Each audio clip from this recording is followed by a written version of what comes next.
Japanese whiskey has become a prized possession among serious whiskey collectors, which has caused the prices to skyrocket. But are they worth the money? If you want to hear about it, then stick around.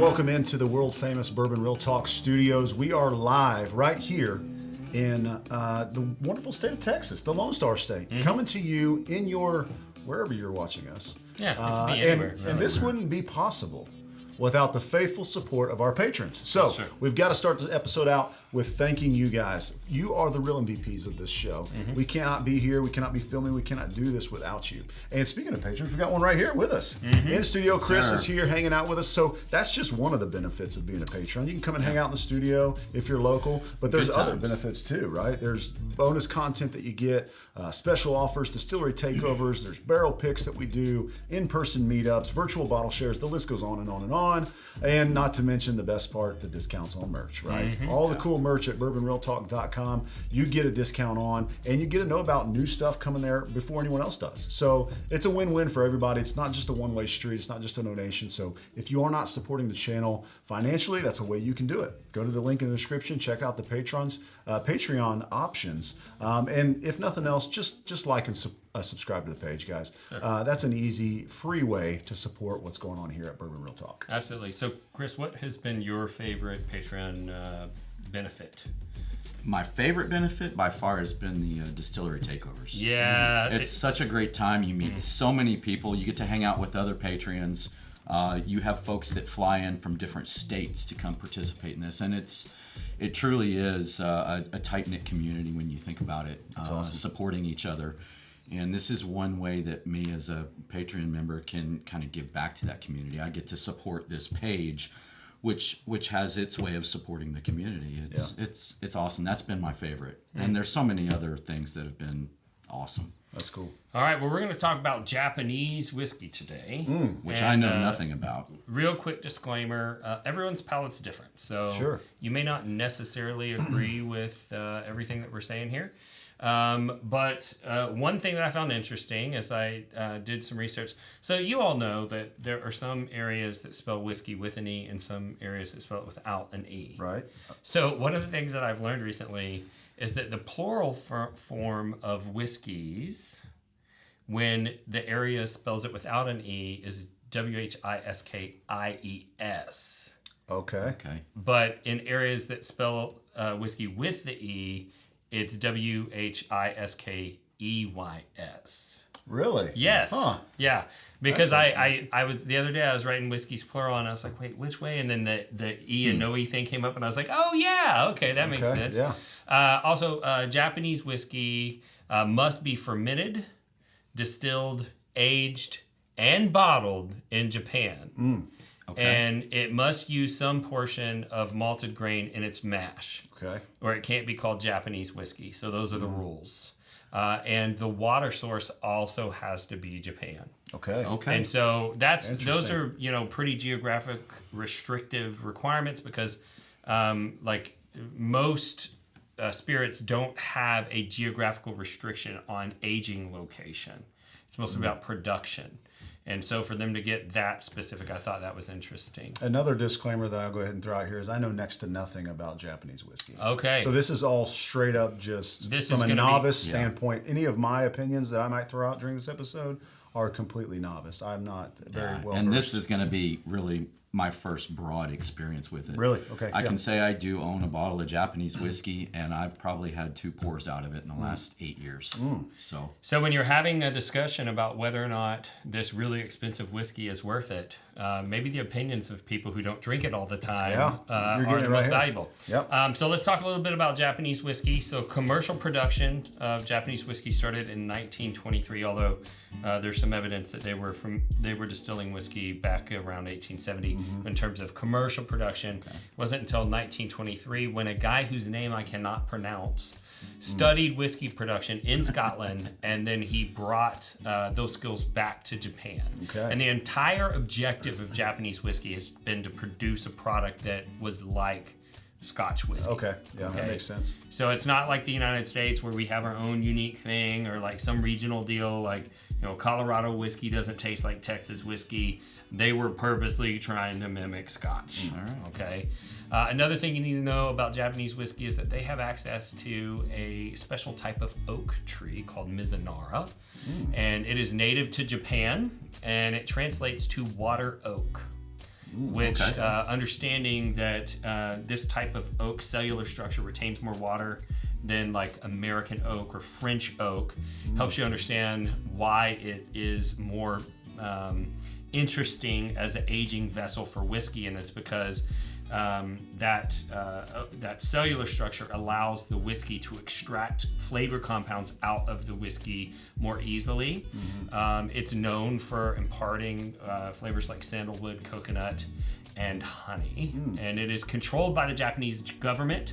And there's only a handful. At one point, I was told there's only 56 people in the world that are licensed to work with Mizunara oak into barrels. Oh, wow. Okay, cool. And so I don't know if you remember, but when we went to, I don't know if you were there when we went to Rabbit Hole, but we met the founder, Kaveh Zamanyan. He had some Mizunara oak that he had brought in, and he waited for 2.5 years to get those barrels. They were $4,000 a piece. A normal oak barrel is, the price has gone up, but it used to be like around $200. Right, yeah. Right? And so... That's significant. So you're talking about a significant increase in price, and that's because the trees yield less wood. The trees are a little bit more twisted and things like that. And because of their higher water content, they have to dry for 3 years. Most American oak is aged for about 6 months. So it takes 6 times as long to dry the oak out as other oak species. And it is considered by some to be the world's most flavorful oak. So some of what we're going to taste has some Mizunara influence in it, and that's something significant about Japanese. So what I thought we'd do is we take my 3 high-end Japanese pours that I have, and we would taste them up and give notes and maybe draw some conclusions as to whether or not these whiskeys are worth the hunt. They're worth their really high price. Sure. Okay. So the first whiskey that we have is Yamazaki single malt, and it is a 12-year product. And Yamazaki was the first commercial distillery in Japan. That's the one that opened up in 1923. Okay. Is that the one on our left here? Yep, that's on the left. And they're displayed on the counter in the order that they're in the glass. Okay. The second glass has Shin malt whiskey, or Shin, hold on, let me say it right. It has the Shin malt whiskey, Mizunara Japanese oak finished, 15-year-old. Wow. Okay. And the difference in the Shin is they are not a distiller, they are a blender. And so they buy their barrels from other distilleries and they blend to the flavors that they think represent their brand well. And that is why they are not a single malt, they are just a malt whiskey because it's not from a single distillery. And in your third glass, we have 12-year Hakushu single malt. Which we should notice a slight smoky flavor to it because it is lightly peated, the way that a Scotch whiskey can be peated. And for those of you who don't know what peat is, in Scotland, the Vikings cut down all the trees to make ships a long, long time ago. Whiskey production started up. There weren't any oak trees for them to use. And any trees to use as a heat source, and you got to get the grain wet. It starts to germinate. You dry it out so it doesn't grow into a plant, and that's what converts the starches into sugars. And the way they dry it out in Scotland is with flammable mud called peat moss. Okay, and if you're going to mimic Scotch, you might have some peated options, and that's what this Hakushu is. So that's what we're tasting. So I figure we can just go through the tasting and kind of rank them up and tell everybody what our thoughts are. We can do it together. Because it's not like it's a blind. So yeah, we know which ones to wear. We know what's what. There's two of these 3 I've not tasted before. So the Yamazaki on the nose has fruity. It's got a little bit. This is gonna sound insane. Okay, but it's got a little bit of that fruity Flintstone vitamin note that I get from Dickel. Yeah. And I'm getting straight up apple juice. Which Apple. Is, Yeah. So I get like apple and pear. Yeah. Like I would a typical Scotch of that age, about that 12-year mark, 12 to 15 years. Doesn't taste like apple juice, but it certainly smells like it to me. No. Got a lot of malt flavors. There's a little bit of a pepper note between the mid palate and the finish. Okay. I can get that. I can get down with that. Feels thin. Yeah. It feels a little bit thin. We are just coming fresh off a blind with 120 proof. Whiskey. Everything's thin right now. But Yeah, some of our and as a lot of high end single malt scotches go, I believe that the first and third are at 86 proof, and then the second bottle is at 96 proof. Okay. So that's going to be one of the themes that we're going to see in Japanese whiskey. Is it's a little bit lower proof on average than what we'd see from a premium offering in the United States. Okay. So that is the one I do have on my shelf at home. Okay. Thanks to an awesome viewer and supporter of the show who's stationed over in Japan, sent me a bottle, and it's fantastic. So good. That's awesome. And so I like it because just to have something different when you're just kind of in the mood for something that's just nothing like bourbon. This is kind of where I go. Well, it fits that bill when you want something light, like maybe in the summertime when you don't want that heavy high proof pour and it's 105 out. I that's when I find myself going to these the Scotches or the Irish. And that fruitiness to it really makes it like a refreshing kind of Absolutely. sip, Yeah. Would you do it on ice? I probably would. Yeah. I'd throw a cube in there or a little round, a little 2-inch round ball. Yeah, something that's not going to dilute it too fast. What are you doing? Oh, I'm testing my new whiskey glass that I had designed. Why? Well, there's a company out there that's a real Cairn, and she threatened to sue us. Really? You don't say. Yeah, so we had been producing some traditional tulip-shaped whiskey glasses. Oh, yes. We never used the name. Right, of course. But they claimed to own the shape of the glass. And since I'm just a little guy, I couldn't fight. Right. But do you know what that motivated us to do, Wes? What? To go out and design a glass that was actually made for high-proof American spirits. So the company that had the problem with us, their glass was originally designed for low-proof Scotch whiskey. Oh, okay. 80, 86 proof, that type of thing. And you know what I had noticed? Every time I would nose a really high-proof, high-quality spirit in the United States out of this glass, all I got was ethanol burn. Yeah, a little burn there. I felt that. And so we went out and we designed this glass that's actually designed for those higher proof spirits.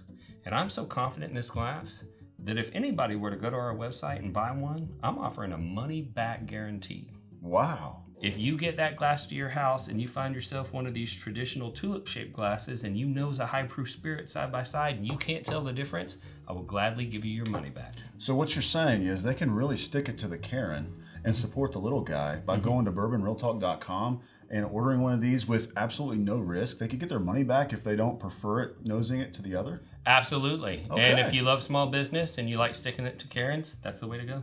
Stick it to Cairn. bourbonrealtalk.com. Cheers. All right, let's move on to the Shin 15-year. Oh, this one is a lot more smoky and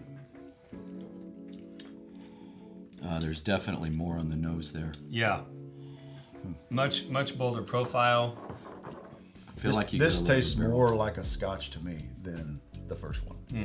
When I think of Scotch, I'm not great at the regions, like which one it would be, but yeah, it's definitely got a peaty smokiness to it to me.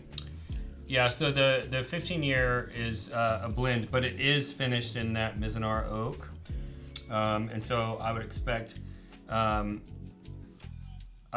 get a little bit more of that honey flavor, a little bit of sweetness.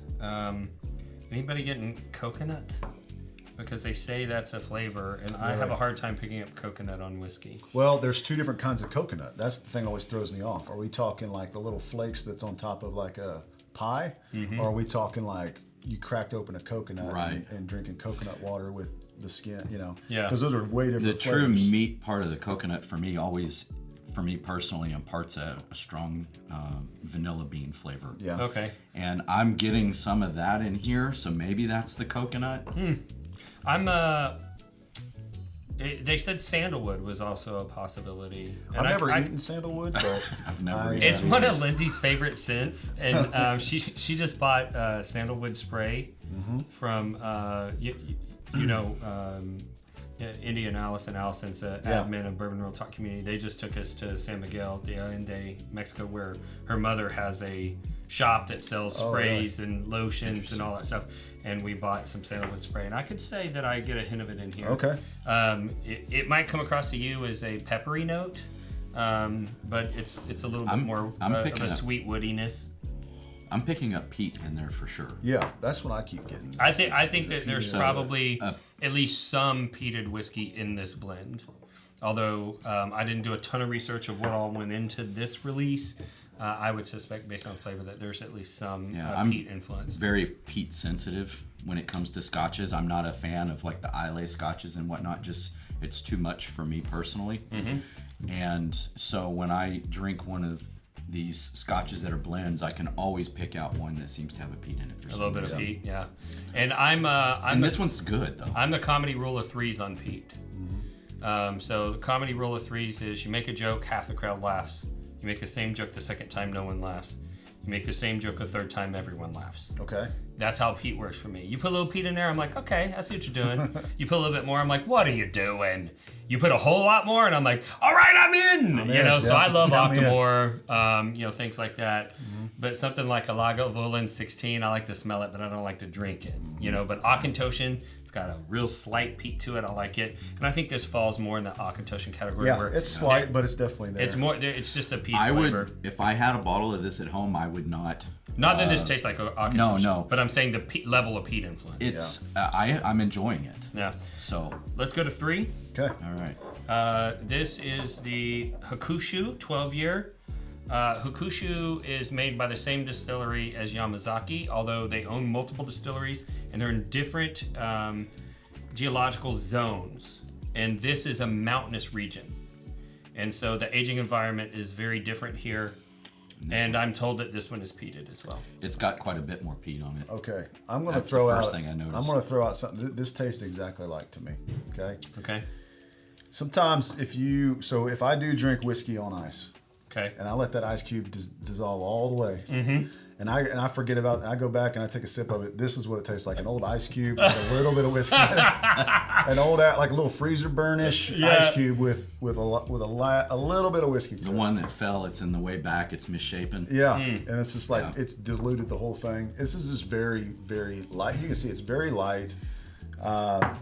To me, the peat overshadows all of the other notes on this particular whiskey. I feel like there's some fruit that's sticking out in that. I'm getting a little bit of that apple juice component, but it's like if you took your glass of apple juice and then you put your smoker on it. Yep. And if you smoked a glass of apple juice, I could see. I could see that. You smoke the glass. And then you pour about two double parts of water in there with it. Yeah. Then it's not that watered down to me, but I get what he's saying. It's a lot thinner than what we normally drink. Right. Yeah. It's just I'm not a big thin guy. I wouldn't stock a bottle of that one at home. Okay, that's fair. No. Yeah. I mean it's too similar to the first one, except just if this is what did you say it was an 86 proof, the first one, and this is like a 40 proof, then 86. I'm like, okay.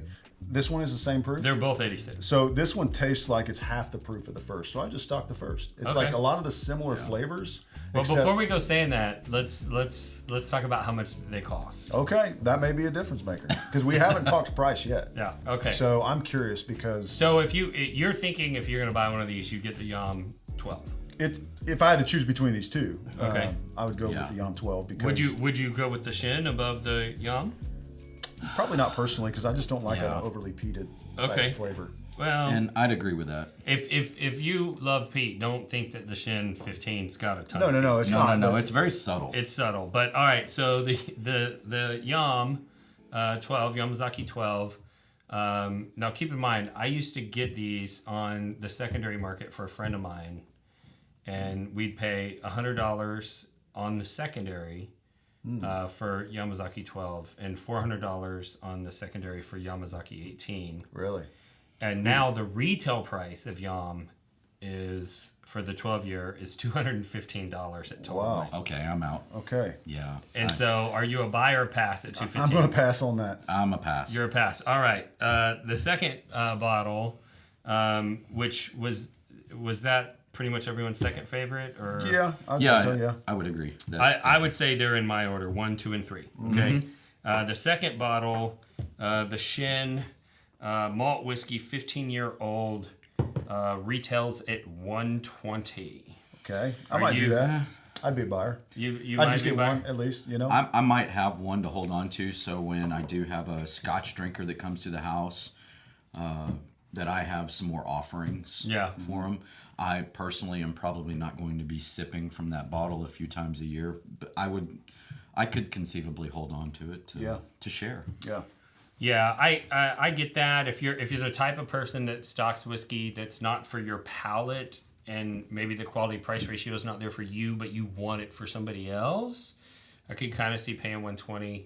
And then the third bottle, everyone's third favorite, was $165.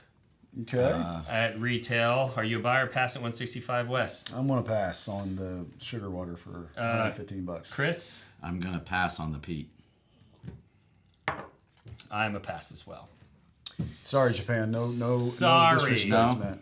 So I would say, in conclusion, we learned that in general, the Japanese whiskeys are lower proof for the premium releases. The grains produce a drastically different flavor than what you're used to. If you're a bourbon drinker or a rye whiskey drinker, the body is lighter. But if you love Scotch, then you may appreciate these whiskeys a little bit more. But if you have just gotten into the bourbon game and you're still really susceptible to all the hype that's out there, and you're hearing about these bottles and how they're worth a bunch of extra money on the secondary, and you're thinking about spending your money, I would say it's probably a pass for you unless you know what it is that you're doing. Right. So anyways, we should do a giveaway. Let's do it. What should we just do? Let's do two 1-ounce sample packs of these whiskeys. Sounds good. Let somebody else try them. And that way you can do your own taste test at home. Yeah. We're going to do 2 1-ounce sample packs. And the way that you get in, Wes, do you want to tell them how they get in? Yeah, there's a few things you need to do. And none of these are going to be difficult. So tune in here and listen. First thing you need is you need to subscribe to the channel. If you haven't subscribed to Bourbon Real Talk yet, not sure what you're waiting on. What are you doing with your life? It's an easy thing to do. Yeah. It's been there a long time. We've been around. It's great information. And sometimes we're funny, but not very often. Yeah. We try. So you need to subscribe. You need to ring the bells. Make sure you get filled in on when new episodes drop. And we want you to comment below. Japanese whiskey. Comment Japanese whiskey below, so that way we know that you're entering to win. Or comment on the video. It doesn't have to be Japanese whiskey, but if you have something to say, say it. If you don't have anything to say, just say Japanese whiskey. Yeah, comment below. Just let us know that you're looking to enter the giveaway. And then, there's going to be a link in the description to the giveaway where you need to just give us some basic information, so that way if you win, we can get you the bottle. Yeah, and we'd also like you to like the video as well. Sure. So if you can like and subscribe, that'd be great. Now let's talk about how you can support this channel. We already talked about Patreon. We talked about how there's a link in the video description. We also sell a lot of really awesome whiskey merch. And if you go to bourbonrealtalk.com, we have glasses, carriers, bottle carriers. We've got lanyards. We've got whiskey aroma kit. We've got T-shirts and all kinds of stuff. Everything that you need for your whiskey enjoyment experience. And that's not the only way, though, Patreon and merch. Wes and I know each other from real estate, too. Yeah, and I'm a real estate agent, so if you need residential real estate services in Dallas or the Houston metro area, just know that if you hire me, I give epic closing bottle gifts. I'm talking Van Winkles, B-Tax, all kinds of great stuff. And your real estate company, Wes, is Tourmax. Tourmax is a real estate media company. So we support real estate agents in marketing the properties. So if you're a real estate agent at DFW and you need epic photos of your listings and video or drone services or anything like that, Tormax Media is your place. As far as whiskey apparel, I do have a whiskey t-shirt company online, whiskythread.com.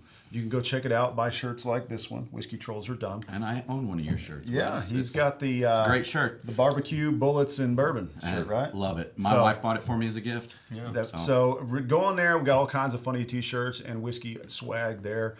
So between bourbonrealtalk.com, whiskythread.com, all of your whiskey apparel needs are right there. Well, we got another option for you too. Wes owns a physical store that's in Burleson, Texas called Old Town Provisions.